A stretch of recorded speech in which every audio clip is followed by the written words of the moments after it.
नमस्कार।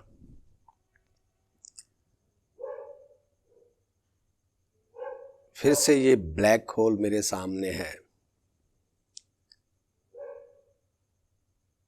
खाली इस ब्लैक होल में बैठ के बात करना अभी तक मुझे तो रास नहीं आ रहा। जब हम लाइव बैठे होते हैं सबके सामने, एक अपने आप अंदर से प्रेम होता है, असलीपन होता है। ये मुझे अपने आप में एक लगता है कि कुछ वो अंदर से वो जज्बा नहीं, वो अंदर से वो ऐसे लगता है कि अकेले बैठे बातें कर रहा हूँ। तो आज मैं अकेले ही बातें करने जा रहा हूँ। कभी आपको सुनने का मौका मिलेगा तो सुन लेना। आज हम बात करेंगे, पहले तो प्रैक्टिकल ही करेंगे। आज हम बात करेंगे ये जो रोग कहाँ से आता है, रोग का क्या मतलब है। एक रोग होते हैं खानदानी रोग होते हैं, ब्लड में आते हैं। जैसे बाप को रोग है तो बेटे को भी होगा, बेटे के बेटे को होगा, चाचा को, ताया को। एक ब्लड में, इंग्लिश में मेरा ख्याल जेनेटिक रोग कहते हैं, ऐसे कुछ बोलते हैं। वो रोगों से कैसे मुक्ति पाई जा सकती है। मैं एक तो मेरा जो अनुभव तो नहीं मैं कहूँगा, ना मेरा विचार, ये सत्य है। रोग ना तो योगा करने से ठीक होता है और ना ही परमात्मा का सिमरण करने से ठीक होता है। सिमरण करना हो या योग साधना करने से आत्म बल मिलता है, आत्म शक्ति मिलती है, यानी दुख सहन करने की ताकत मिलती है। रोगों से मुक्ति नहीं पाई जा सकती। रोग कहाँ से आया है हमें वहीं जाना होगा। पता होना चाहिए ये रोग कहाँ से आया, उसकी तलाश करनी होगी आपको, वो खुद को ही करनी पड़ेगी आपको। तो ये रोग तभी मुक्ति पा सकते हो। हमारे शरीर में भी शायद कोई ऐसा रोग था। अगर मैं बोलूं कि मैं योगा कर रहा हूं 20-22 सालों से, वो योगा से मुक्त हुआ है, नहीं, ऐसा कुछ नहीं है। मैंने उस योग को देखा कि रोग कहाँ से आया, कैसे आया। पहले मेरे बाप में था, पहले बाप के बाप में था, शायद ऐसे चलता आया। और मैं देखता हूँ तकरीबन 99% 9 पॉइंट सबके घर में कहीं ना कहीं किसी के घर में ऐसा रोग है जो कहीं ना कहीं किसी में होगा, बेटे में होगा, बाप में होगा, चाचा में होगा, ताए के बेटे, ऐसे किसी न किसी में वो कंटिन्यू चलता है। उसे पितृ दोष भी कहते हैं कि यानी हमारे पितरों के जो दोष हैं, पाप किए हुए हैं। जैसे अगर कोई व्यक्ति मर जाए तो उसकी संपत्ति उनके बच्चों को मिलती है, उसकी दौलत, उनकी संपत्ति सभी उसकी औलाद को मिलती है। तो उस व्यक्ति के किए हुए पाप भी मिलते हैं उन्हीं के साथ। ये नहीं कि आप उसका सुख ले लो, दुख नहीं, वो पाप भी आपको मिलेंगे। उस संपत्ति में जो तुम्हारे पितरों के किए हुए पाप है, उनका दंड भी आपको भोगना होगा। तो आपको तलाश करनी होगी ये कहाँ से चला था, ऐसे कैसे हुआ। तो मैं एक दो अनुभव है आपको सुनाऊंगा, ये कहाँ से मैंने इसे जज किया। पहले हम थोड़ा प्रैक्टिकल करते हैं ताकि एनर्जी बन जाए, मेरी बातें आपको समझने में आसानी हो जाएगी।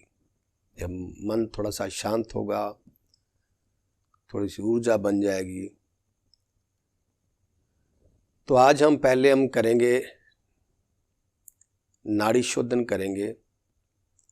ये मैंने पहले भी करवाया था, पर मुझे थोड़ी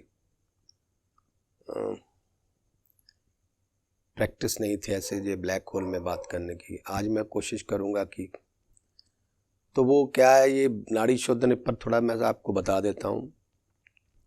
जब भी मैं वर्कशॉप में होता हूँ तो आप लोगों को जब मैं ये नाड़ी शोधन करवाता हूँ ना, तो एक जनरल नॉर्मल, यानी उसमें कोई आध्यात्मिक टच नहीं होता।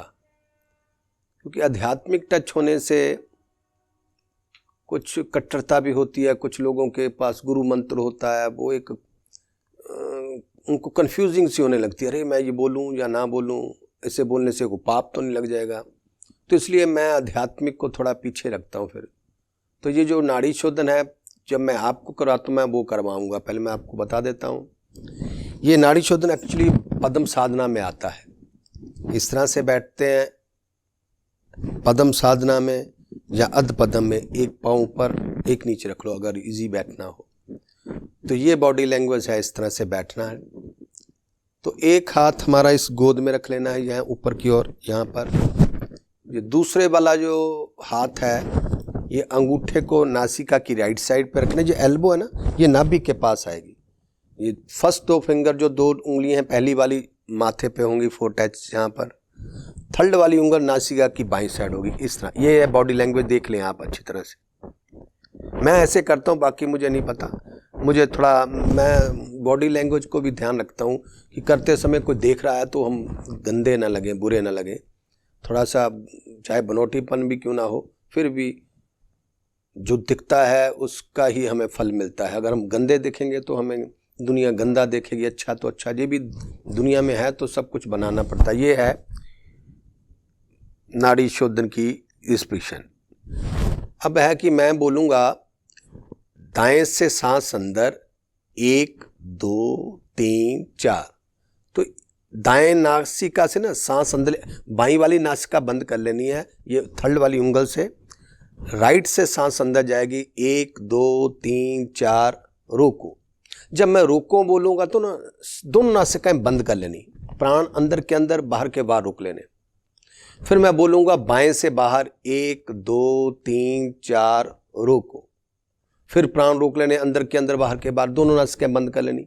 ये बस ऐसे चलेगा, दाएं से सांस अंदर बाएं से बाहर, बाएं से सांस अंदर दाएं से बाहर। जब मैं बोलूँगा होल्ड रोको तो सांस नासिका वहीं बंद कर लेनी है, अंदर के अंदर बाहर की बाहर। जब अंदर सांस लेके जाएंगे थोड़ा ज़्यादा देर रोकेंगे, जब बाहर लेके आएंगे थोड़ा देर रोकेंगे। ये प्रैक्टिस है प्राणों को यहाँ से लेके इधर, दाएं से लेकर बाएं से छोड़ना, बाएं से लेकर दाएं से छोड़ना। भाई ये है एक नॉर्मल, जो आम व्यक्ति के लिए, कोई भी धर्म का, हिंदू मुस्लिम सिख ईसाई कोई भी हो, किसी के पास मंत्र हो चंत्र, ये सब कोई कर सकता है। इससे मैं आपको बता दूं, ये जो हम करने जा रहे हैं ना, एक्चुअली इससे थोड़ा क्रेज हो जाएगा आप में। इसे करने से क्या होगा, तो आत्म शक्ति तो है, चलो ऑक्सीजन बढ़ेगी, लंग्स खुलेंगे, एक दिव्यता हमारे अंदर आएगी। वो शक्ति, मान लो कि हमने कोई लंबा सफर तय करना पड़ जाए अकेले को, कोई तुम्हारे साथ ना हो, बोरिंग नहीं होगे आप। जानी जैसे आप कोई साइंटिस्ट बनना हो, कोई खोज करनी हो, लंबी पढ़ाई करनी हो, पता हो कि 10 साल बाद मैंने काम, ऐसा नहीं लगेगा अरे 10 साल बहुत होते हैं, इतनी देर कौन इंतजार करेगा। ये कोई बोरिंग नहीं होगी आपको। जानी इसे करने से आप बहुत लंबा सफ़र, लंबी कमिटमेंट, जानी कोई लंबी फाइट बहुत आसानी से 10-20 साल निकाल। अगर जीवन में कभी तुम्हें डर भय भी नहीं होगा कि मुझे कोई, एक ही रूम के अंदर अगर 10 साल भी तुम्हें बैठना पड़ जाए, तुम्हें कोई कंफ्यूजिंग नहीं होगी। ये तुम्हारे अंदर इतनी ऊर्जा पैदा कर दी, इससे सामने वाले को आप जीत सकते हो। यानी दुश्मन पर विजय पाई जा सकती है, अपने शत्रु पे विजय पाई सकती है। यानी उसका मन, उनकी सोच तुम्हारे आगे झुकने लगेगी। ये मैंने फील किया है और ये सत्य है। मैं पीछे का उदाहरण नहीं देना चाहता, क्योंकि पीछे का उदाहरण वो दुख चला गया। जब पीछे का उदाहरण देने लगते फिर बहुत कुछ निकल आ जाता है। ये युग नया है, चमत्कारी आदि युग है, इंटरनेट का युग है, तो इसलिए पीछे की बात को इसके साथ जोड़ना मैं कुछ ठीक नहीं समझता। तो इसलिए आज से ही चलेंगे। इसे करने से आपकी इंद्रियां शांत होंगी, मन शांत होगा, आपकी आवाज़ में ठहराव आएगा, पावर आएगी, शुद्धता आएगी। ये बहुत बड़ा ग्रंथ लिखा जा सकता है इस पर, ये मैंने अनुभव किया है। तो इसके लिए पहले मैं बोलता जाऊंगा, दाएं से सांस अंदर, बाएं से बाहर, गिनती करते जाएंगे। बीच में जाके ना फिर मैं, जैसे मैं करता हूँ दोनों तरफ, फिर मैं थोड़ा आध्यात्मिक टच ले आता हूँ उसमें। वो आध्यात्मिक टच मुझे देखोगे आप, मैंने 21 नाम बोलने हैं। एक नाम बोलूँगा, दाएं से सांस लेके बाएं से छोड़ना एक नाम होगा। 21 नाम मैं 21 एक्चुअली है, सांस 23 लेंगे हम, नाम 21 है। वो सांस के साथ नाम लेते जाना, छोड़ देना, वो आपको मैं बाद में बताऊंगा उस नामों का मतलब। आपकी बॉडी के साथ, आपके जीवन के साथ हम जो लंबा सफ़र तय करते हैं ना, चाहे हम उसकी नॉलेज ना भी रखें फिर भी वो हमारा काम करते हैं। वो जिन लोगों के नाम लेने जा रहे हैं, जैसे हमारी मदर, फादर, ब्रदर, सिस्टर, ये नाम ही तो है, ये हमारे जीवन में हमारे साथ काम करते हैं, हमारी हेल्प करते हैं। इसी तरह कुछ शक्तियाँ हैं जो हमारे जीवन में हमारा काम करते हैं। जैसे सूर्यदेव हमें रोशनी देता है, काम तो करता है ना हमारा। हम चाहे इसको नमस्कार करें चाहे ना करें, फिर भी ये हमें ऊर्जा देता है, हमें ताकत देता है, ये तंदुरुस्ती प्रदान करता है। इसकी हम नॉलेज हो चाहे ना हो, इसका नाम बोलें चाहे ना बोलें। इसी तरह वो 21 शक्तियाँ हैं, 21 नाम हैं, वो हमारे शरीर के अंदर हमारे साथ जुड़ी हुई हैं। आप फील करोगे, मैं आपको उसका बताता जाऊंगा, आप जज कर लेना कि ये सच है या नहीं है। वो आम व्यक्ति के लिए है, आपको पता चलने लगेगा। उसके लिए है आध्यात्मिक, उसको मैंने थोड़ा आध्यात्मिक टच कर दिया कि खाली बैठ के सांस लेके छोड़ना, सांस लेके छोड़ना, शायद बोर हो जाओ। इसमें थोड़ा सा आध्यात्मिक होने से हमारे अंदर आस्था बढ़ती है। तो ये जब मैं बोलूँगा बीच में चलते 3 या 4 5 बार, तो मैं ये हम नॉर्मल चलेंगे जैसे हम करते हो। तो जब आपको मैं आध्यात्मिक तो मैं बोलूँगा दाएं से सांस अंदर, सूर्य नमो नमः।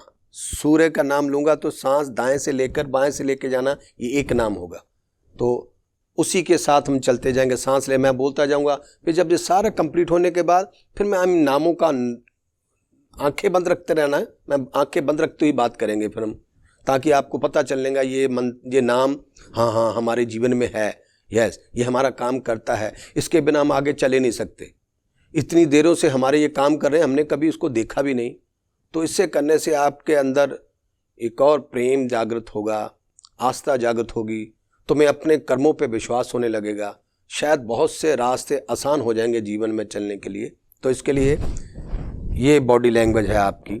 तो आंखें बंद कर लें। अच्छा, जब तक ना मैं आंखें खोलने को ना को आंखें मत खोलना, एक बार आंखें बंद कर लेना, फिर बिल्कुल आंखें बंद रखना। खोलोगे तो सारी एनर्जी वेस्ट हो जाएगी। क्या 10 20 25 मिनट का काम है, तो इससे ही बहुत पावर आ जाएगी आप में।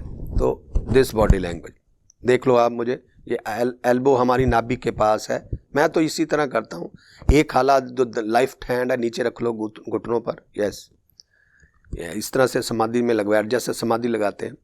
अब लेफ्ट वाली नासिका को बंद कर लें। दाएं से सांस अंदर लेना है, मैं गिनती लेता जाऊंगा, बोलते जाऊँ।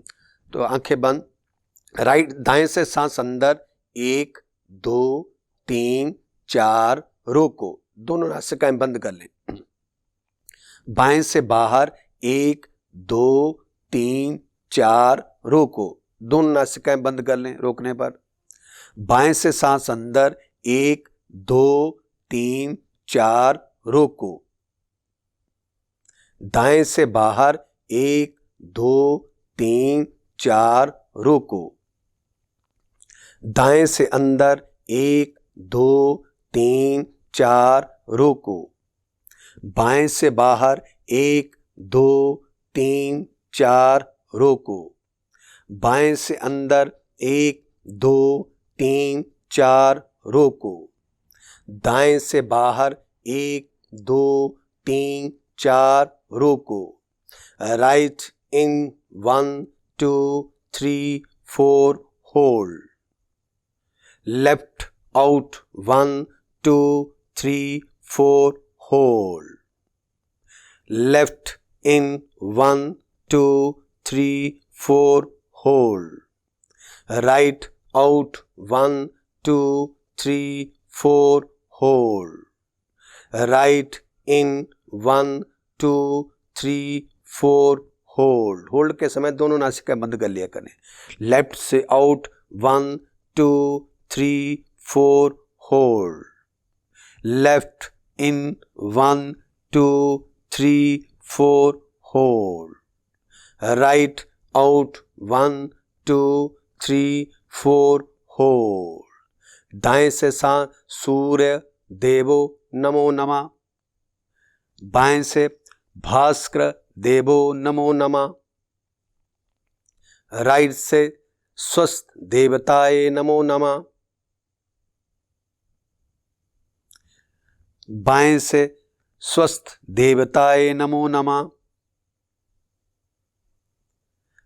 दाएं से भक्ति देवताए नमो नमः,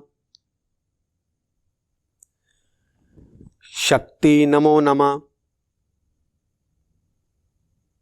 मुक्ति नमो नमः, जुक्ति नमो नमः,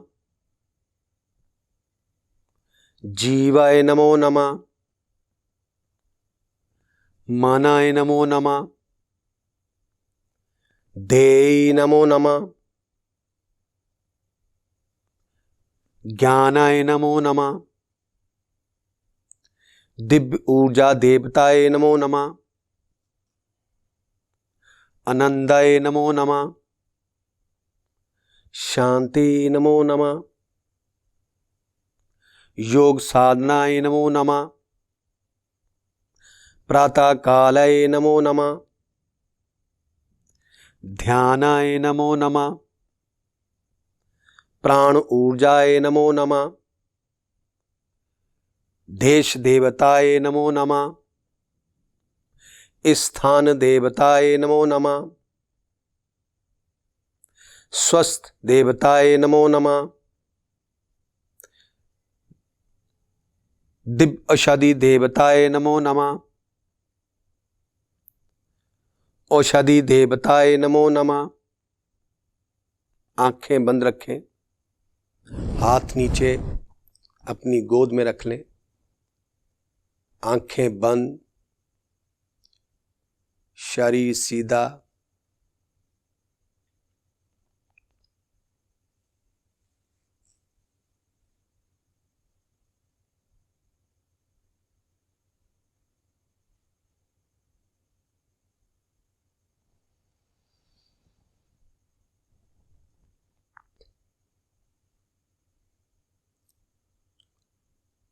ध्यान अपनी नोज पे रखें, होंठ बंद रखें, सांस को नाक से आने जाने दें। ये सांस अपने आप आ रही है, अपने आप जा रही है। भीतर जाती सांस हमें ऊर्जा देती है, जीवन देती है।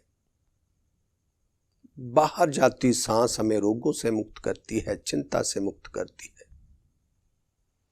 इस सांस को बड़े भाव और सत्कार के साथ भीतर जाने दें।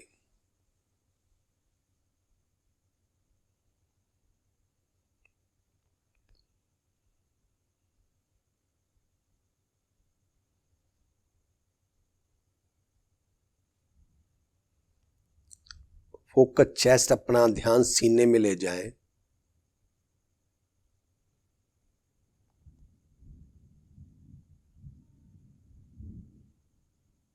कंप्लीट चेस्ट, पूरा सीना।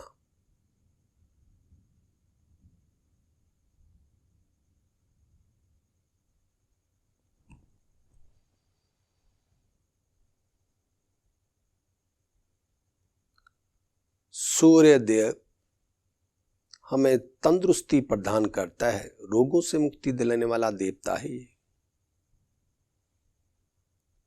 भास्कर, सूर्य, ये सब एक ही है। स्वस्थ देवता, ये तीनों इस सूर्य देव का ही है। सूर्य देव हमें रोगों से मुक्ति दिलाता है, तंदुरुस्ती प्रदान करता है ये देवता। चाहे हम इसको सम्मान दे ना दें, फिर भी ये हमें तंदुरुस्ती प्रदान करता है। क्या हम सूरज की रोशनी के बिना जी सकते हैं? उसकी तपस के बिना रह सकते हैं? अगर शरीर है तो सूरज हमारे शरीर के साथ इसका संबंध है।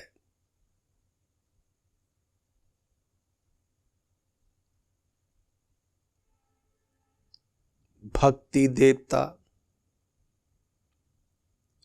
अगर मन में भक्ति ना हो, तुम अपना जीवन एंजॉय कर ही नहीं सकते, जीवन को पा ही नहीं सकते। हर समय तनाव में रहोगे आप। मुक्ति पाने के लिए आपके मन में भक्ति एक अंधविश्वास है।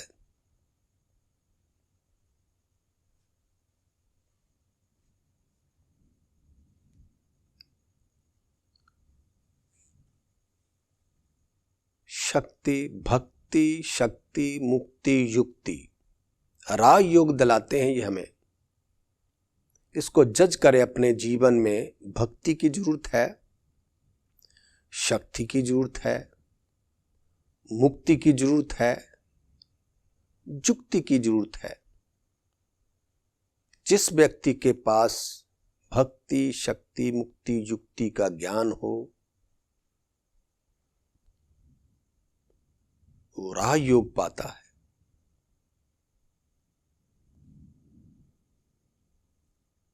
क्या ये चारों चीजें हमारे जीवन में काम आती हैं? इसको जज करें।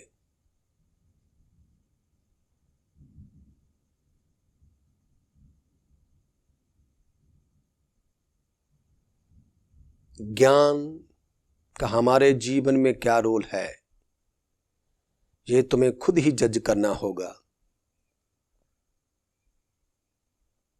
ज्ञान क्या है? ज्ञान अपना ही ज्ञान। किसी दूसरे का ज्ञान नहीं। अपना ज्ञान होने पे आपको पूरे संसार का ज्ञान हो जाएगा।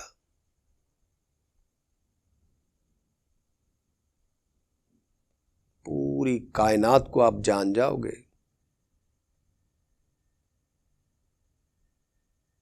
बिना अपना ज्ञान बड़ी कामयाबी भी आपके लिए कोई मायने नहीं रखती।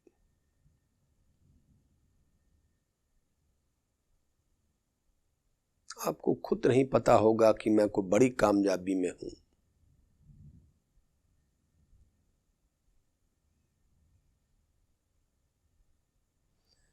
दिव्य ऊर्जा, जब ज्ञान हम अपने जीवन में लागू करते हैं तो एक दिव्य ऊर्जा मिलती हमें।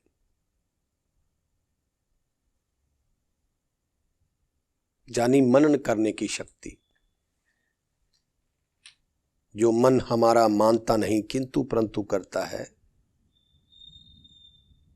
जब मनन शक्ति आ जाए सहज हो जाता है जीवन। किसी की सलाह नहीं लेनी पड़ती हमें।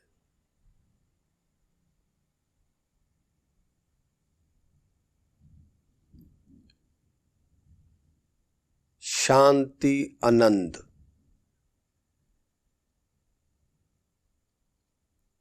क्या जीवन में शांति की जरूरत होती है हमें? आनंद की जरूरत होती है हमें। ये हमारे शरीर से जुड़े हुए हैं। ये हमारे लिए ही है शांति, आनंद। जब इंसान को शांति, आनंद मिलता है तो हजारों लाखों के लिए वो इंसान वरदान बनता है। जज करें इनकी जरूरत है हमें। योग साधना और प्रातःकाल,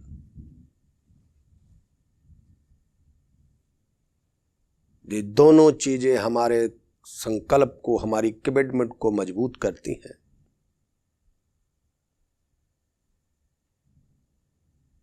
टारगेट सिद्ध होता है इन दोनों से।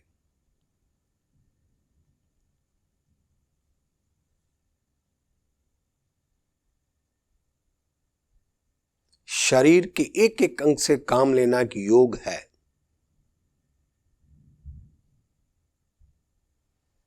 शरीर के हर अंग को इस्तेमाल करना एक योग है।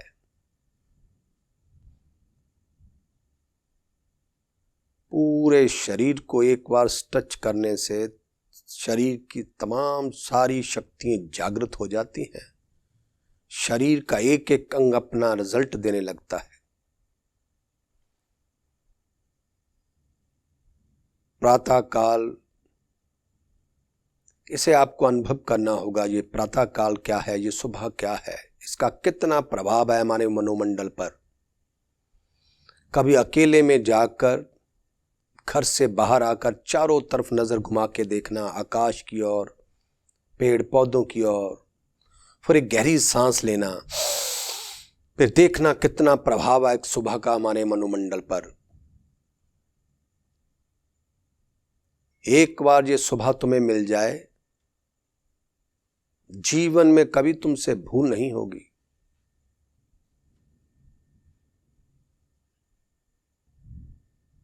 ध्यान,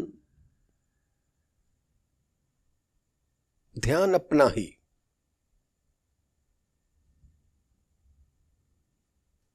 क्या खाते हो, कितना खाते हो, कितना बोलते हो,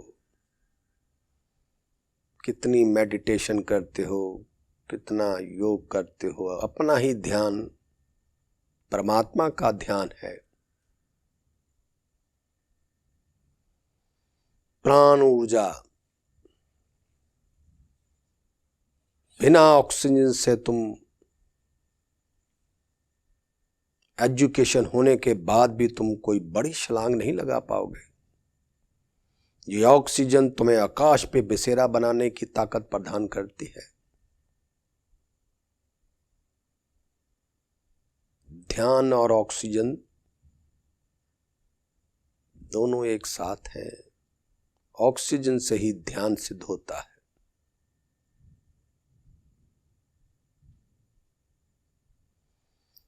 देश देवता, जिस देश में हम रह रहे हैं वो सभी देवी देवताओं से बड़ा है। जिसने कायनात बनाई है उससे भी बड़ा है। जो देश हमें सुख सुविधा देता है, अगर आप उसकी जय ना भी करोगे तब भी तुम्हें वो सब सुख सुविधा प्रदान करेगा। वो देश हमें पालता है। हमारे गुरु से भी बड़ा, हमारे धर्म से भी बड़ा, हमारी जात से भी बड़ा देश है।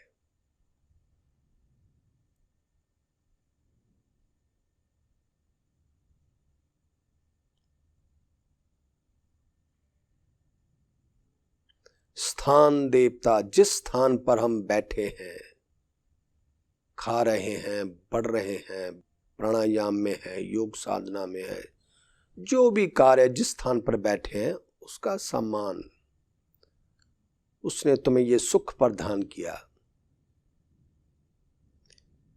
जब तुम दूसरों से थैंक यू की अपेक्षा रखते हो तो इनका भी तो थैंक यू करना होगा। आप किसी का कार्य करने के बाद अपनी प्रशंसा सुनना चाहते हो तो इन्होंने भी अपना आपा दिया है आपको।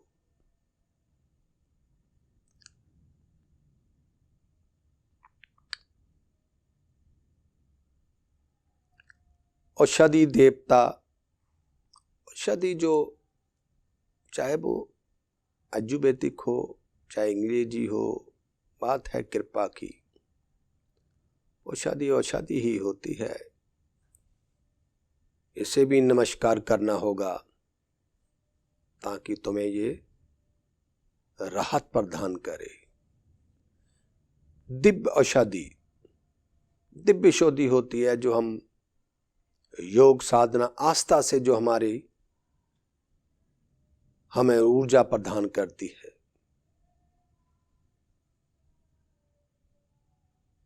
उसे दिव्य औषधि कहते हैं।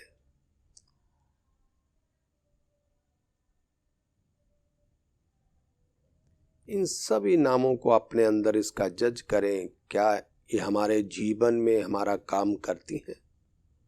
तो क्या फर्क पड़ता है इनको एक बार याद करने से।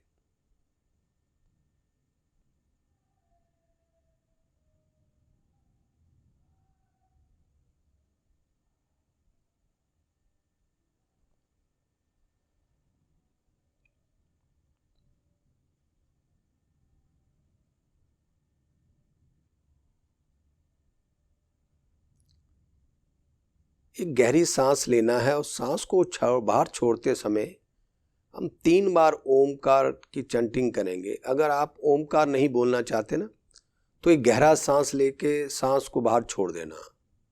तो गहरा सांस लो पहले,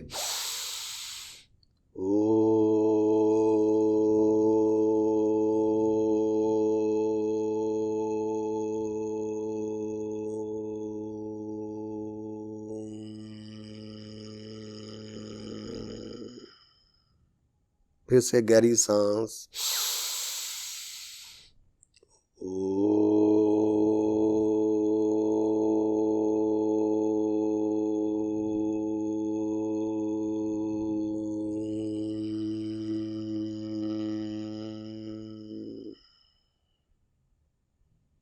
गहरा सांस।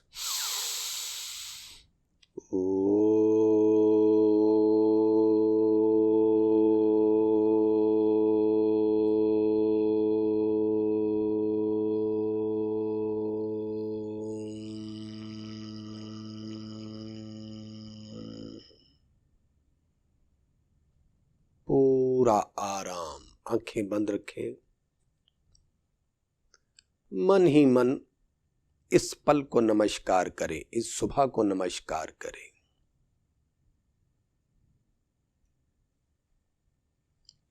ये पल, ये सुबह भी तो पूजने है।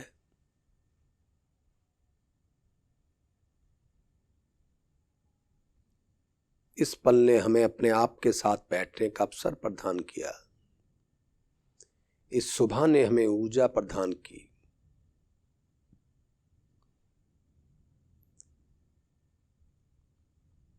इस स्थान का सम्मान करें। चारों दिशाओं को नमस्कार करें।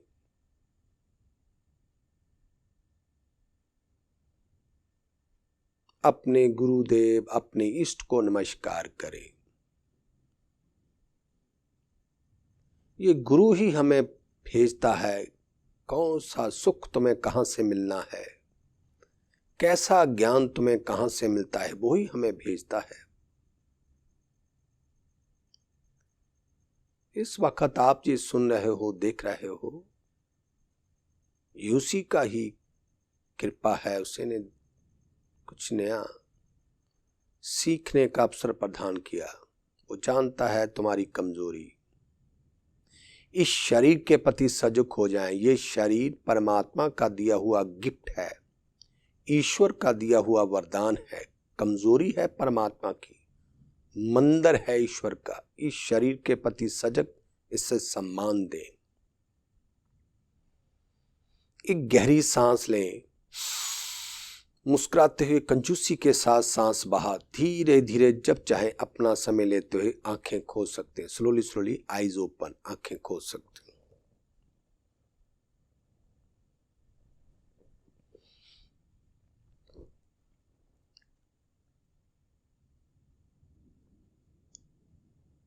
ये हमें 25 मिनट लगे हैं सारे। ये जो शरीर अभी हमारा लॉक है, पूरी बॉडी लॉक हो गई, इसको अभी खोलेंगे हम। जब भी आप साधना करते हो, बैठे हो, तो शरीर एक टक बैठे हो तो ब्लड, ऑक्सीजन एक तरह से, तो इसे खोलते समय कोई जल्दबाजी नहीं करना, एक एक इंद्रियों को ऑन करना है। तो मैं आपको करवाऊंगा, आप मेरे साथ। पहले अपनी राइट लेग को धीरे से खोलना है। दिस अभी ये मेरी लेग लॉक है, इसका ब्लड सर्कल कंप्लीट नहीं, एकदम से नहीं उठना। सारा ब्लड हमारे पूरे शरीर में जाने से हम 24 घंटे हम संसार पर भारी पड़ सकते हैं। इस वक्त जो ऊर्जा बनी है, इससे हम पूरी लाइफ, यानी पूरा दिन वर्क करते समय हमारी एनर्जी, तो ये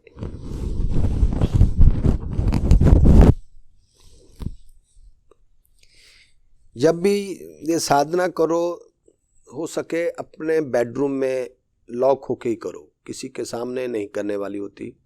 क्योंकि कभी नहीं, ये किसी को दिखाने वाला काम ही नहीं। हो सके अपने शरीर पे जितने कम वस्त्र हो उतने अच्छे, कपड़े कम हो तो अच्छा है। यानी हमारा हाथ हमारे स्किन शरीर से टच होना चाहिए, हमारी हथेलियाँ। तो ये राइट लेग को सीधा करना है, तो हाथ दोनों थाई पे रखना है। तो जहाँ से मसाज करते हुए नीचे जाना है 10 बार। 1 2 3 4 5 6 7 8 9 10।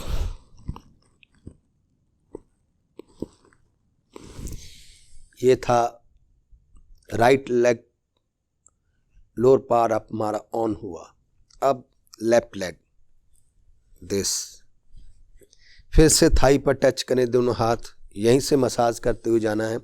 1 2 3 4 5 6 7 8 9 10।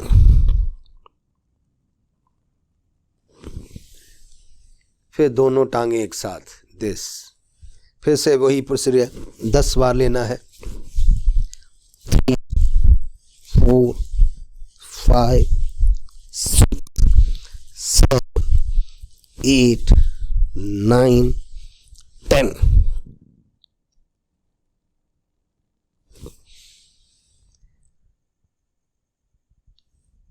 फिर धीरे से ये आ दिस।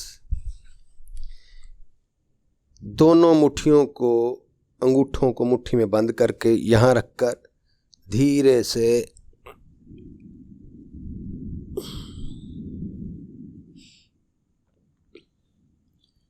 सांस लेके छोड़ना है। इसी तरह पेट में सांस ले रहे हो, पेट अंदर जा रहा है, बाहर जा रहा है।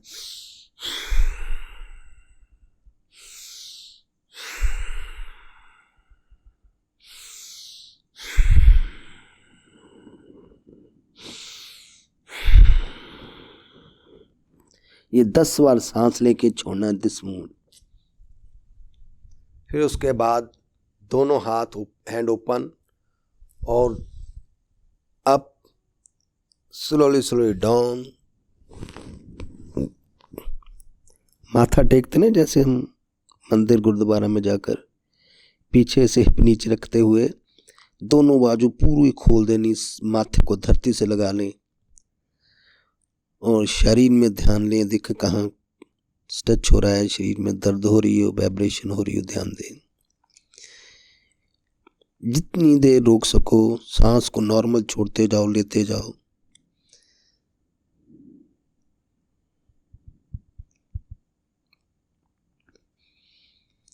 हजारों साल पुरानी थकान से मुक्ति मिलेगी आपको। शरीर फ्रेश और ताजा हो जाएगा इससे। ये शरीर का अब पाठ हम ऑन करने जाते हैं। आंखें बंद करके करना, फिर धीरे से आंखें खोल लेना। अब राइट वाली बाजू ऊपर से और लेफ्ट वाली हाथ पीछे से, हाथों से हाथ पकड़ लेना इस तरह से। ये ऑक्सीजन हमें सीने में लेनी है, गले में, जैसे उजाई सांस लेते ना, आपको पता है गले के साथ उजाई सांस में लेना है और सांस रोकना है। 3 बार करेंगे। देखें, सांस लें आंखें बंद करके और ध्यान चेस्ट में रखें और रोक लो सांस सीने में। पीछे हाथ से हाथ पकड़ लो, राइट वाला ऊपर से, लेफ्ट वाला नीचे से। आंखें बंद, चेस्ट में ऑक्सीजन लें और रोकें और फोकस चेस्ट और धीरे से सांस छोड़ दें। फिर से एक बार सांस लो, होल्ड 30 सेकंड होल्ड, ऑक्सीजन को अपने भीतर रोक के रखें और छोड़ दें। एक बार फिर से सांस लो उजाई में, होल्ड 30 सेकंड तक रोक के रखें अंदर सीने में। जितना रोक सकते रोक लो, कोई बात नहीं, सांस अंदर ही है। और धीरे से छोड़ दें। ये शरीर को ऊपर से खोलना है। जब समाधि से मेडिटेशन में बैठे हो आप 10 मिनट या 20 मिनट, पहले नीचे वाला हिस्सा ओपन किया, अब ऊपर वाला। अब ये एल्बो को नाभि के पास रखकर, ये हथेली को स्ट्रेच कर कर अपने कान से थोड़ा सा दूर रखना है और दूसरा वाला हाथ दिस बॉडी को राइट साइड टर्न कर देना और 30 सेकंड तक ऐसे रहना है। और ध्यान दो बॉडी में कहाँ स्ट्रेच हो रहा है, कहाँ दर्द हो रही, खिंचाव पड़ रहा है। आंखें बंद करके महसूस करो। फिर दूसरी तरफ, ये कोहनी नाभि के पास, दिस होल्ड रखना है 30 सेकंड।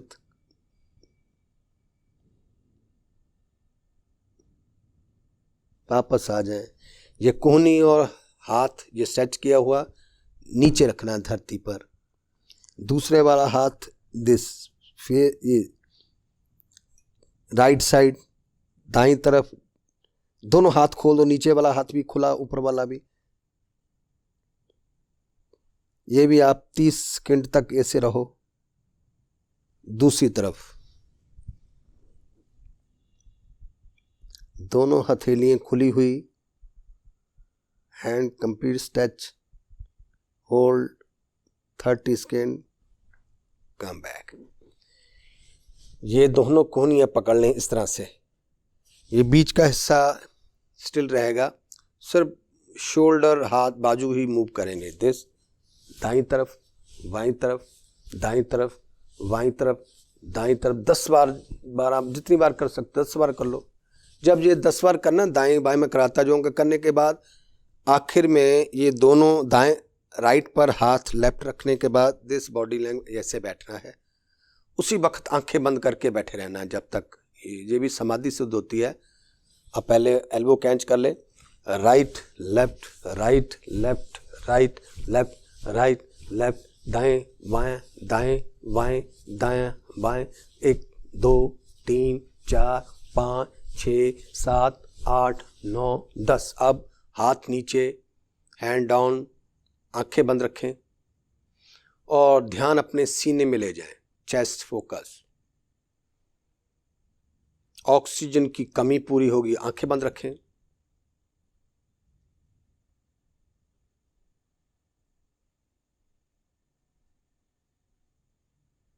शरीर में ऑक्सीजन स्टैमिना बढ़ेगा, इससे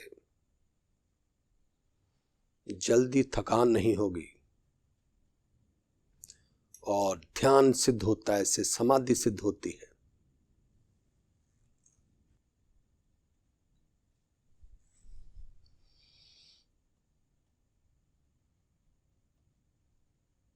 एक गहरा सांस लें और मुस्कुराते हुए धीरे धीरे सांस बाहर छोड़ दें, और जब चाहे अपना समय लेते आंखें खोल सकते हैं। स्लोली स्लोली आईज ओपन, आंखें खोल सकते हैं।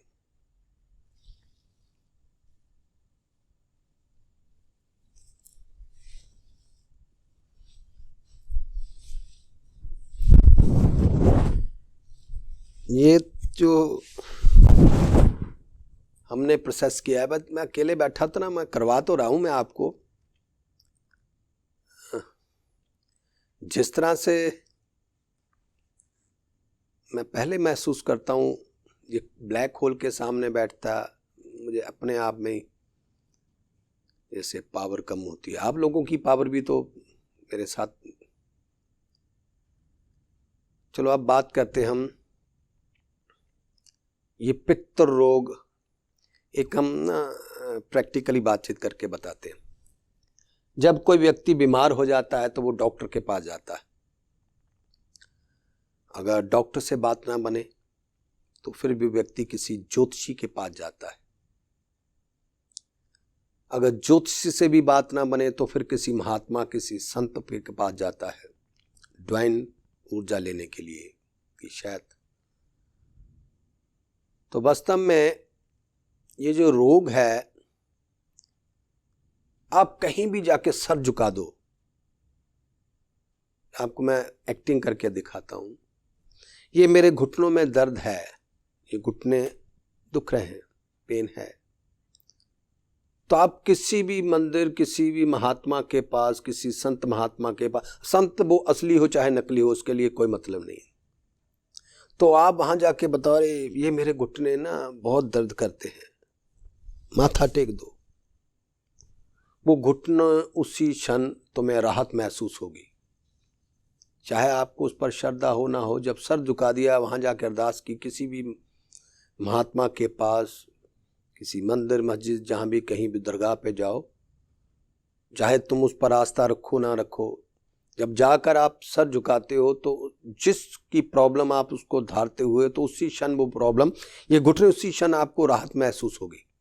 कारण झुकना अपने आप में, ये कुदरत उसको, ये झुकने का मतलब फील करवाती है आपको, झुकना क्या होता है। तो फिर जब ये घुटने जब ठीक होते हैं, जब घुटना ठीक होने के बाद ना आपको लगेगा अरे क्या बात हुई, वहां मैं गया था, माथा टेका, घुटने ठीक हो गए। पर घुटना ठीक हो जाएगा, कंधे में दर्द होने लगेगा, ये वही दर्द यहां आ जाएगी, वो बीमारी गई नहीं। आप जिस दुर्गा पर सर झुकाया है, उस सर झुकाने का, क्योंकि कुदरत ने उसको महानता प्रदान करनी है, तो इसलिए वो यहां से निकल के वो कंधों में आ जाएगी बीमारी। फिर आप किसी, जब अनुभव हो जाता है कि अरे वहां जाने से मैं ठीक हुआ था, वहां जाने से ठीक हुआ था, तो फिर आपको वो कंधा लेके भी आप किसी महात्मा या किसी मंदिर मस्जिद किसी दरगाह पे जाते हो, वहां जाके कंधा पकड़ के करे अरे मेरी, फिर सर झुकाते हो, देखोगे कंधा उसी क्षण आपको राहत महसूस होगी। ये फिर आस्था बनती है झुकने की। कंधा ठीक हो जाएगा, सर में दर्द होने लगेगा। ये बीमारी गई नहीं, यहां से निकलकर अब सर में आ गई, तो सर दर्द करता तो जान निकाल देता है इंसान की। तो फिर वो अनुभव हो जाए जिससे आध्यात्मिक का, ऐसे सर झुकाने का, फिर मेडिसिन से बाहर होकर फिर ऐसी जगह भी भागता है। तो फिर वो जब किसी मंदिर मस्जिद या किसी बाबे के पास, महात्मा के पास जाके अरदास सर झुकाता है तो सर ठीक हो जाता है। सर ठीक हो जाता है तो पेट में प्रॉब्लम आ जाएगी, पेट में वही प्रॉब्लम जो पेन थी वो पेट में आ जाएगी, पेट में गड़बड़ होने लगेगी, पेट की प्रॉब्लम भी नहीं हट होगी, खाने पे हर चीज के कोई भी पाचन शक्ति जे कुछ भाई कुछ पेन होते कहीं सिस्टम हिला देगा।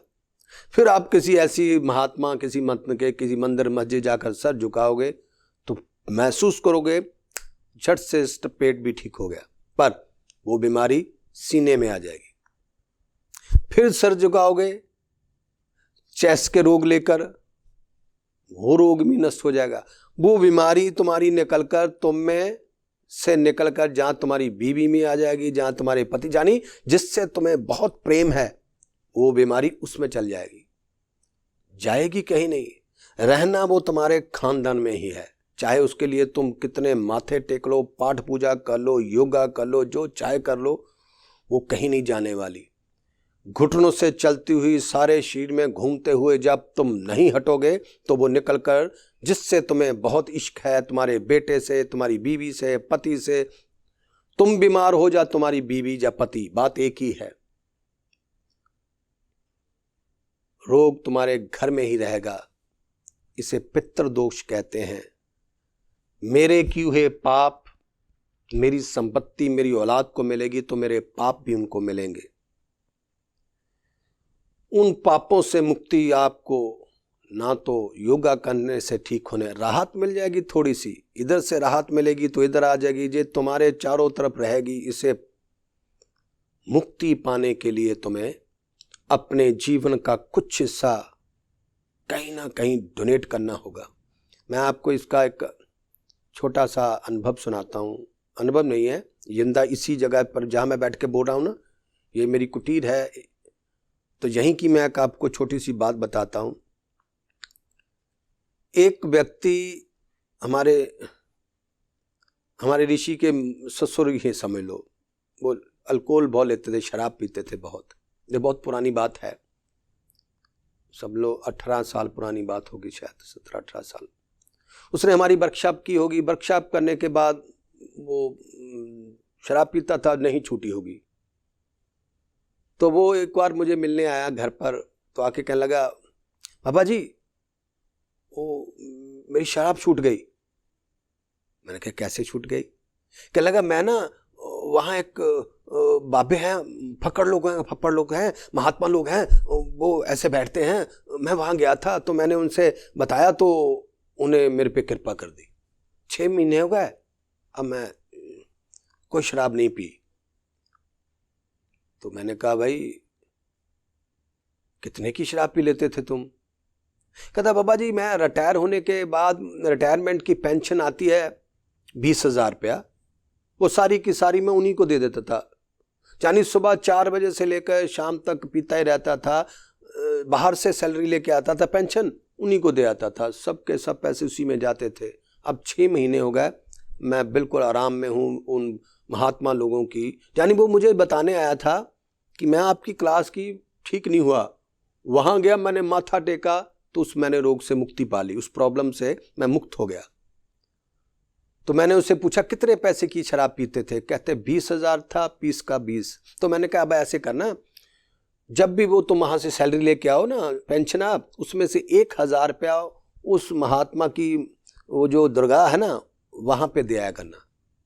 तो मैंने अब जैसे उसको ये एडवाइस दी, ऊपर झट से वो बोला, अरे बाबा जी उनको पैसों की जरूरत नहीं, वो एक फक्कड़ लोग होते हैं, महात्मा लोग जो होते हैं ना फक्कड़ लोग, उनको कोई लेना देना नहीं, पैसों से क्या मतलब है, वो नो बस वो ऐसे बैठे हैं, वो लोगों का कल्याण ही करते, कोई चल जाए उसको देते रहते हैं, उनको पैसे की जरूरत नहीं। मैंने कहा यार छोड़ो, उन्हें जरूरत हो ना हो, तुम्हारा 20,000 बचा है, तुम उसमें से 1,000 रुपया हर महीने वहाँ दिया करना। मैं फिर बोला तो उसने फिर मुझे क्रॉस में जवाब दिया, कहते अरे बाबा जी आपको नहीं पता, वो लोगों को ना घर की जरूरत है, ना गाड़ियों की, ना बंगले की, ना छत की कोई जरूरत नहीं, उनको पैसे की कोई जरूरत नहीं, खाने पीने की भी जो मुफक्कर लोग ऐसे बैठे हैं, उनका काम ही ये, भगवान ने उन पर कृपा ही उनकी ये एजेंडा। अरे मैंने कहा यार तुम्हें क्या फर्क। उसने मेरी एक नहीं बात मानी, जानी वो उठ के चला गया। तो 10-12 लोग बैठे थे, तो मैंने कहना देख लेना ये कल से पिएगा। उसके बाद वो 8 साल बाद अभी मरा है, नया नया शराब पी के ही मरा। जाने इंसान को अगर कृपा लेनी है तो मुफ्त में क्यों? जब तुम हर चीज की कीमत लेते हो तो कृपा की कीमत क्यों नहीं? परमात्मा कहते हो कि तुम अपनी हर चीज की, बच्चे पैदा करके भी अपनी कोख की कीमत मांगते हो, तो फिर मुझे मांगने से क्या हर्ज है? सो मेरे कहने का मतलब है पुत्र, बिना त्याग किए हुए तुम्हें बीमारी परमात्मा क्यों देता है? तुम्हारे पैसे खर्च करवाने हैं, चाहे अच्छे काम में चाहे बुरे काम में, ये तुम पे निर्भर है। यानी उस रोग से जो पितृ दोष है, मुक्ति पाने के लिए तुम्हें उसकी कीमत रखनी होगी कि अगर जिस रोग से मैं मुक्ति पाता हूं तो मैं इस रोग की, मैं ये अपने जीवन का ये हिस्सा इस संसार के लिए, जहां मानवता के लिए, जहां भी मैं इसको डोनेट करूंगा पूरी लाइफ। ये नहीं कि 1 दिन 2 दिन 4 दिन, जैसे डॉक्टर नहीं बताता ये ब्लड प्रेशर की गोली सारा जीवन खानी होगी, 1 कैप्सूल रोज खाना होगा, डॉक्टर बताते ना, वो सारा जीवन आप खाते हो, चाहे 5 रुपए की हो या 10 रुपए की हो। इसी तरह ये भी एक आध्यात्मिक समझ लो कि आपको जीवन, पूरी लाइफ धर्म, जाति और अपने खानदान से बाहर होके अपने जीवन का कुछ हिस्सा तन मन और धन कहीं डोनेट करना होगा। तब उस पितृ दोष, यानी कोई भी रोग हो, पितृ हो चाहे आम हो, उस रोग से तभी तुम मुक्ति पा सकते हो। रोग का मतलब होता है परमात्मा का प्रकोप। मौत अगर आ जाए वो वरदान है, मौत आ जाना वरदान, रोग आ जाना तो पाप। जब तुम्हारे शरीर में रोग आ जाए, अच्छा बीवी बीमार तो पति के पाप, पति बीमार तो बीवी के पाप, बच्चे बीमार तो माँ बाप के पाप। ये याद रखना पुत्र, पापी व्यक्ति बिल्कुल स्वस्थ रहता है, उसको रोगी कर देगा जिससे उसको बहुत लगाव है, बहुत प्रेम है, जिससे उसे बहुत अटैचमेंट है, उसे बीमार कर देगा। देख देख तुम तड़पोगे। ये ईश्वर की, परमात्मा ने 3 चीजें अपने पास रखी हैं। एक रोग अपने पास रखे हैं, वो जब चाहे तुम्हें बीमार कर दे। ये अगर उसके पास ना हो तो इंसान तो किसी, अगर हमारे जीवन में कभी रोग ना आए, ट्रेजेडी ना हो, दुख ना आए, हम कभी किसी के काम आए ही ना। ये सब चीजें हमें परमात्मा हमारा विकास करने के लिए देता, अगर समझ जाओ। यानी कि अपनी लाइफ को कहीं ना कहीं डोनेट करना होगा, चाहे तुम गरीब हो, चाहे अमीर हो, चाहे उच्च श्रेणी, किसी भी जात के हो, चाहे किसी भी श्रेणी के हो, फोकट में रोग नहीं मुक्त होगा। मुफ्त की मेडिसिन कितनी चाहे खाते रहो, तुम्हें बिना पैसे खर्च किए, बिना अपनी लाइफ का कुछ सा डोनेट किए तुम उस रोग से मुक्ति नहीं पा सकते। मैंने पाया है, मैंने योग वगैरह सब करके देख लिया था, वो तू का तू था। जब मुझे इस चीज़ की नॉलेज हुई, मैंने पलट के नहीं देखा।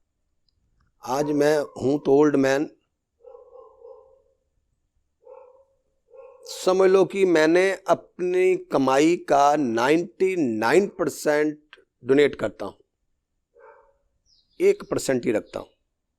चलो आपके पास कोई स्थान नहीं होगा तो मैं बताता हूं, डिब्बा लगा लो अपने घर पर, किचन में रख लो वो डिब्बा। उस किचन में डिब्बा रखने के बाद नाश्ता करने से पहले हर व्यक्ति ने 2 रुपये उस डिब्बे में डालने हैं, 5 रुपए 10 रुपए रोज डालने हैं। बीवी अलग से, पति अलग से, ब्रदर सिस्टर, जितने भी मेंबर अपने घर में रहते हो, उस किचन से नाश्ता करने से पहले 10 दिन, अगर आप घर के बड़े हो, 10 दिन अपने पास से दो, उन बच्चों को, अपनी वाइफ को, सबको दो कि डालो 10 दिन। 10 दिन बाद आपको उस डिब्बे से इश्क हो जाएगा, वो डब्बे से प्रेम हो जाएगा। ये भी एक जादू है, करके देखना। अपने आप अपने पास से पैसे दो, फिर जो डाल रहा है ना उसको भी प्रेम हो जाएगा, वो अपने आप डालने लगेगा। वो डिब्बा तब तक कौन रहना चाहिए जब तक तुम मर ना जाओ। अपनी माँ रोती है, रोने दो, बाप रोता, बीवी बच्चे रोने दो, पर उस डिब्बे में रोज के रोज डालना है पुत्र। ये पितृ दोष कहाँ चला गया पता भी नहीं चलेगा। एक ना, ये कहाँ से आता रोग, आपको मैं एक और जिंदा सुनाता हूँ, समय नहीं है पर ये रोग के साथ जुड़ी हुई बात है। क्योंकि ये जो रोग है, तकरीबन लोग पाठ पूजा करते हैं, सिमरन करते हैं, जो भी करते हैं, करने के बाद के तंदुरुस्ती मांगते हैं। अरे तंदुरुस्ती अगर परमात्मा ने ऐसी देनी होती तो फिर रोग क्यों दिया? रोग इसलिए देता कि हम अपने आप का दायरा बढ़ाएं। हमने अपनी पर्सनैलिटी की सीमा बांध रखी है, ये मेरी माँ, ये मेरा बाप, ये मेरी बीवी, ये मेरे पति, बस उसी के कारण रोग देता कि आप इससे, क्योंकि अगर हम में ये चीज़ें ना आए, हम कभी दयावान हो नहीं सकते, किसी के काम आए ना। तो मैं आपको इसका बताता हूँ ये कहाँ से आता है, ये रोग, ये प्रॉब्लम। या कोई हमारे घर रोगी पैदा हो जाए, ये परमात्मा ही है। या हमें पति शराबी मिल जाए, दमाद गंदा मिल जाए, ये सब ईश्वर की शरारत है। ये 3 चीजें अपने पास रखिए। एक रोग, जहां तुम्हारा पति एक रोगी शराबी दे देगा, या तुम्हारा दमाद शराबी दे देगा, कैरेक्टरलेस दे देगा, तंग करने वाला, जहां तुम्हारे इकलौते बेटे को किसी बुरी लत लगा देगा। ये 3 चीजें ईश्वर का ही शरारत है। यानी आपसे उसने किसी भी तरह कुछ ना कुछ लेना है, वो यही चीजें रास्ता है। तो इनसे बचने के लिए आपको मैं बताता हूँ। एक ना, मैं ये बाहर की बात है, तो वहाँ एक फैमिली थी, उनके एक बच्चा था, लड़की थी, उसकी उम्र 17-18 साल की थी। लड़की भी मैं आपको बता नहीं सकता, ना वो खा सकती थी, ना बैठ सकती थी, ना बोल सकती थी। यानी उनके लिए एक तरह से बहुत बड़ी पाँव में बेड़ी थी, मतलब डेंजरस। तो वो लड़की, जब मैंने उसको देखा, वो सबसे आंख मिला रही थी, मेरे से आंख नहीं मिला रही थी।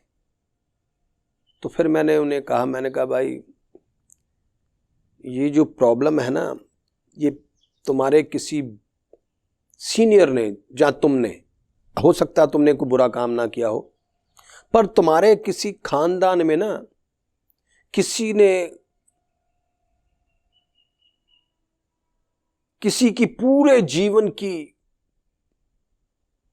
कमाई छीन ली है, दौलत छीन ली है। मान लो जैसे एक व्यक्ति रात दिन मेहनत करके कुछ पैसा इकट्ठा करता है, मजदूरी, रिक्शा चलाता है, मजदूरी करता है। तुम मान लो तो रास्ते में मैं मिल जाऊं, मैं तुम्हें ठग जाऊं, मैं तुमसे छीन के ले जाऊं, तो तुम्हारी आत्मा मुझे क्या देगी? ये अपने आप ही अनुभव कर लो। तुम रात दिन मेहनत कर रहे हो, पसीना बहा रहे हो, पैसे इकट्ठे किए 2-2 रुपए इकट्ठे करके, तो मैं तुम्हें रास्ते में मिल जाऊं, मैं तुम्हें किसी ना किसी तरह मूर्ख बना के तुम्हारी संपत्ति छीन लूं, तुम्हारे जितने भी सपने थे उस पैसे पे जुड़े हुए थे, तो तुम्हारी आत्मा क्या बोलेगी? ऐसे ही ये मैं उस फैमिली को बता रहा था कि तुम्हारी फैमिली में किसी ने किसी की सारी जीवन की कोई उम्मीदों को नष्ट कर दिया, इसे पैरों में बेड़ी कहते हैं। उसी तरह तुम भी सारा जीवन, भले कितने भी तुम टैलेंट रखते हो, तुम इस लड़की को छोड़ के कहीं जा ही नहीं सकते, ना तुम किसी शादी पे, विवाह पे, यानी जो तुम्हारे पाँव में बेड़ी है ना, ये मरेगी, उम्र भी इसकी लंबी। तो इससे ये क्या है कि मैंने जैसे ये बातें बोल रहा था ना, तो उस औरत का, उन फैमिली का दिमाग वहीं जा रहा था। देखते देखते वो उस औरत ने फिर मुझसे शेयर किया, कहते गुरुजी जो आप बात बता रहे थे तो मेरा दिमाग वहीं जाने लगा। मेरे ना, हमारे घर में, इंडिया में हमारे घर में ना कोई व्यक्ति था, मेरे फादर का दोस्त था, उनसे शादी नहीं की थी, तो मेरे फादर ने उसकी सारी संपत्ति अपने नाम पे करवा ली थी। वो मर गया। तो मैंने कहा वो मरा नहीं, ये लड़की वही है, ये तुम्हें कोई एंजॉय नहीं करने देगी। तो वो औरत ने महसूस कर लिया कि बिल्कुल वही है। उसने फिर अपने बाप को रिंग की, बाप भी जिंदा था, कि माँ बेटा ऐसे ऐसे ऐसे ऐसे, पर बाप कैसे माने वो बात। तो उसने कहा वो उसकी जो संपत्ति है वो उसको कहीं दान कर दो, गुरुद्वारे को दे दो। मतलब पर अब जिस तन लागे वो तन जाने। उसके घर में वो प्रॉब्लम थी। मेरे कहने का मतलब है, ये तो चलो मैंने एक वैसे मेरे सामने एक वाक्य आया था तो मैंने आपको शेयर कर दिया। ऐसे तो एक बहुत बड़ी, इन बातों को मैं सुनते सुनते सुनते मैं अपने आप को मैंने पाक बना लिया। तो मैं जब भी कोई काम करता हूँ, कोई मेरी तारीफ करे ना करे, मैं अपनी आत्मा को दिखाता हूँ। तो मुझे पता है कि मेरी आत्मा ने ही मुझे बीमार कर देना है। तो आप भी एक ध्यान रखें, जीवन में जो भी आपके जीवन में रोग है, बिना त्याग किए हुए, बिना अपनी पर्सनैलिटी को कहीं डोनेट किए, वो कभी ठीक नहीं होगा। इधर से निकल के इधर आ जाएगा, इधर से निकल के इधर आ जाएगा। वो तुम्हारे मरने के बाद तुम्हारी औलाद में होगा, तुम्हारी औलाद के बाद औलाद में होगा, ये चलता जाएगा। एक को डायबिटीज़ है, सारी फैमिली को होगी। एक डिप्रेशन में है तो और भी डिप्रेशन में होगा। एक व्यक्ति ने घर में आत्महत्या की है और भी करेगा। एक व्यक्ति के हाथ से कत्ल हो गया तो वो और भी करेंगे। ये भी सब पितृ दोष में ही आते हैं पुत्र। तो इससे मुक्ति पाने के लिए एक तीर से कई निशाने हैं। एक तो आप आध्यात्मिक भी हो जाते हो, दयावान भी हो जाते हो, इससे आप सुंदर भी होंगे और रोग से भी मुक्ति मिलेगी। मैं भी देखा जाए कोई जीवन में कोई बहुत ब्यूटीफुल इंसान नहीं था, पर मैंने इस काम को करते करते, सूरत कैसी नहीं पता, पर मेरा हृदय बहुत ब्यूटीफुल है। हुआ यही प्रोसेस करने से। मेरी अब छोटी फैमिली नहीं, मैं बहुत बड़ी फैमिली का जूनियर भी हूँ, सीनियर भी हूँ। तो आप भी एक याद रखना, जीवन में रोग घर में जब आ जाए तो समझ लो कहीं पाप है। उस पाप से मुक्ति पाने के लिए आपको अपने आप को कहीं ना कहीं डोनेट करना होगा, वहां से कोई इज्जत सम्मान की अपेक्षा रखे बिना। तो मस्त जो भी काम करो, अपनी आत्मा को दिखाओ कि मैंने ये अच्छा काम, यानी किसी की आत्मा को खुश करने से बढ़िया कोई बिजनेस नहीं। वो सामने वाला व्यक्ति चाहे निकम्मा हो, चोर हो, बेईमान हो, लफंगा भी हो, फिर भी उसकी आत्मा को खुश करने से भी आपके जीवन का कुछ ना कुछ रोग देखते देखते नष्ट हो जाएगा, परमानेंट। तो आज के लिए बस इतना ही। नमस्कार।